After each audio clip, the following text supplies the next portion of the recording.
టాలీవుడ్ లో సంక్రాంతికి మెగాస్టార్ చిరు 150వ సినిమా ఖైదీ number 150, Yuvaratna Nandamuri Balakrishna 100వ cinema Gautamiputra Satakarni మధ్య బాక్స్ ఆఫీస్ వేదికగా అదిరిపోయే ఫైట్ జరగనుంది. ఈ పోరు రసవత్తరంగా ఉంది. ఈ రెండు సినిమాలపై భారీ అంచనాలు ఉండడంతో ఏ సినిమా పై చేయి సాధిస్తుందా అని అందరూ ఎంతో ఉత్కంఠతో వెయిట్ చేస్తున్నారు. ఇదిలా ఉంటే శాతకర్ణి సినిమాకు పొలిటికల్ గా ఏపీలో అధికారంలో ఉన్న అధికార టీడీపీ సపోర్ట్ కనిపిస్తుంది. బాలయ్య అధికార టీడీపీ ఎమ్మెల్యేగా ఉండడంతో ఈ సినిమాకు టీడీపీ వర్గాలు మంచి హైప్ తీసుకువస్తున్నాయి. ఇదిలా ఉంటే ఇప్పటికే ఈ రెండు సినిమాల మధ్య తెర ముందు తెర వెనక పోరు జరుగుతుండగా ఇప్పుడు ఓ విషయం ఈ రెండు సినిమాల పోరును మరింత ముదిరేలా చేసింది. ఈ విషయంలో చివరకు ఏపీ మంత్రి గంటా శ్రీనివాసరావు సైతం ఇన్వాల్వ్ అయ్యారని కూడా కథనాలు వస్తున్నాయి. చిరంజీవి 150వ చిత్రం ఫ్రీ రిలీజ్ ఫంక్షన్ వేడుకలకు ముఖ్యమంత్రి విజయవాడలోని ఇందిరా ప్రియదర్శిని స్టేడియంలో చేయాలని డిసైడ్ అయ్యారు. అయితే ఆ స్టేడియంలో ఇతర ఫంక్షన్లకు అనుమతి లేదు.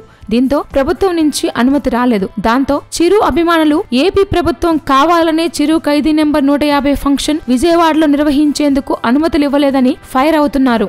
వీరు నగరంలో తలపెట్టిన ఆ చిత్రం ఫంక్షన్ కు ఎందుకు అనుమతి ఇవ్వరని ప్రభుత్వాన్ని ప్రశ్నిస్తున్నారు. ముఖ్యమంత్రి కావాలనే చిరంజీవిపై రాజకీయ కక్షతో ఆ చిత్రం వేడుకలకు అనుమతి ఇవ్వడం లేదని విమర్శిస్తున్నారు. దీంతో చిరు అభిమానుల నుంచి ప్రభుత్వానికి యాంటీగా నిరసనలు వస్తున్నాయి.